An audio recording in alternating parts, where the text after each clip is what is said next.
시청자 여러분 안녕하십니까? 구독자가 아니신 분은 붉은색 구독 버튼 눌러 주십시오. 더 좋은 방송으로 보답하겠습니다. 여러분 감사합니다. 이 부회장이 사법 리스크에 시달린 지난 5년간 참석하지 못했던 선벨리 컨퍼런스 같은 국제 비즈니스 행사 무대에도 복귀해 오랫동안 중단됐던 삼성의 대형 인수, 합병 행보에 재시동을 걸지도 관심거리다. 미국 아이다호주의 휴양지 선벨리에서 매년 7월 열리는 앨런코 컨퍼런스는 미국 투자은행 앨런 컴퍼니가 1983년부터 주최해온 국제 비즈니스 회의다.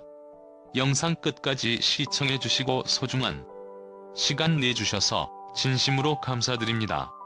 좋아요와 구독 부탁드립니다. 감사합니다. 초청을 받은 인사만 참석할 수 있으며 구글, 애플, 마이크로소프트, 뉴스 코퍼레이션, 타임 워너 등 글로벌 미디어와 정보기술업계 건물들이 주요 초청 대상자여서 억만장자 사교 클럽으로 불리기도 한다.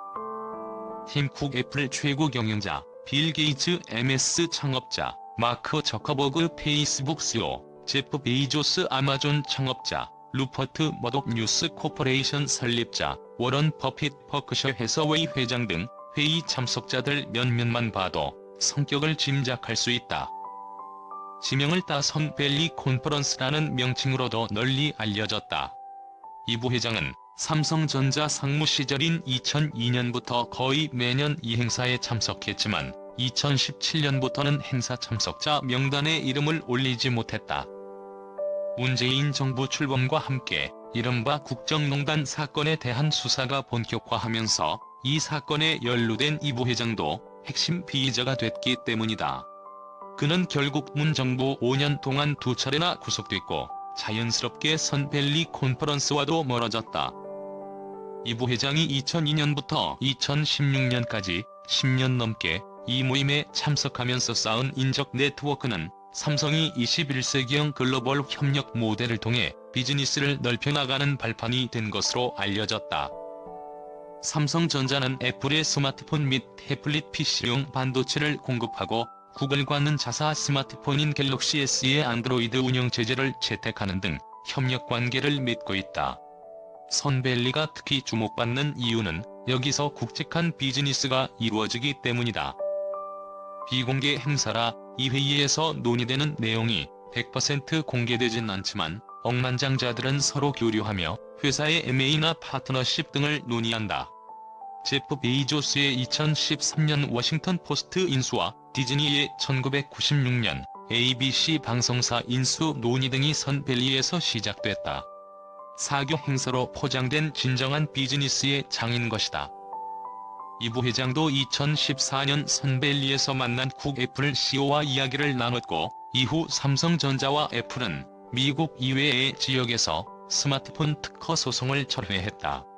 이 부회장은 구속 수감 중이던 2017년 법정에서 선벨리는 1년 중 가장 바쁜 출장이고 가장 신경 쓰는 출장이라고 말하기도 했다.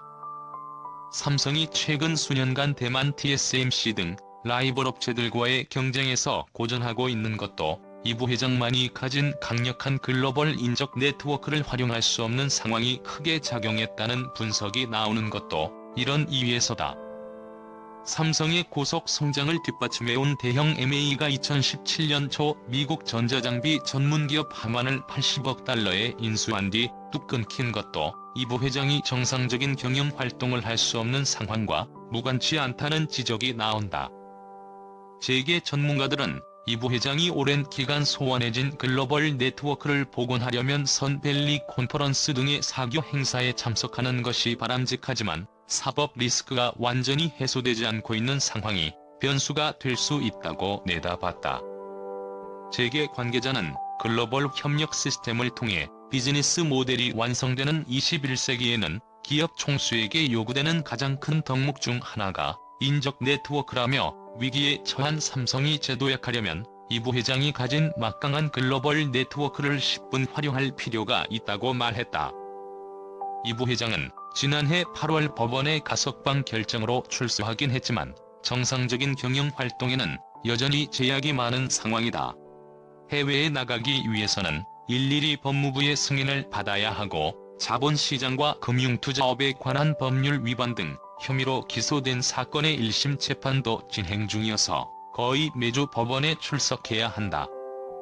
바이든 대통령의 삼성전자 평택 공장 방문이 이루어진 지난 20일에도 재판 기일이 잡혀있어 행사 참석을 위해 재판부에 불출석하는 절차를 거쳐야 했다. 사면된 것이 아니라 가석방 상태이기 때문에 정식으로 경영에 복귀하기도 어렵다. 경제정의 실천 시민연합과 참여연대, 민주사회를 위한 변호사 모임 등 7개 단체는 지난해 9월 이 부회장이 취업 제한 규정을 위반했다며 검찰에 고발하기도 했다. 출소하긴 했지만 여전히 사법 리스크가 있는 이 부회장의 이런 처지는 삼성의 라이벌인 TSMC가 대만 정부의 전폭적인 지원을 받는 상황과 비교하곤 한다. 대만에서 TSMC의 위상이 어느 정도인지는 차이잉원 총통이 지난해 11월 열린 아시아태평양경제협력체 정상회의에 자신을 대신해 참석할 대만 대표로 모리스 창 TSMC 창업자를 임명한 것만 봐도 가늠할 수 있다. 중국의 반대로 차이 총통이 APEC 정상회의에 참석하기 어려워지자 대만을 대표하는 기업인 TSMC 창업자를 대리인으로 내세운 것이다. 대만 중앙통신사는 차이 총통의 특사인 창업자가 대만이 포괄적, 점진적 환태평양 경제동반자 협정에 가입하는 데에도 주도적인 역할을 하고 있다고 전했다.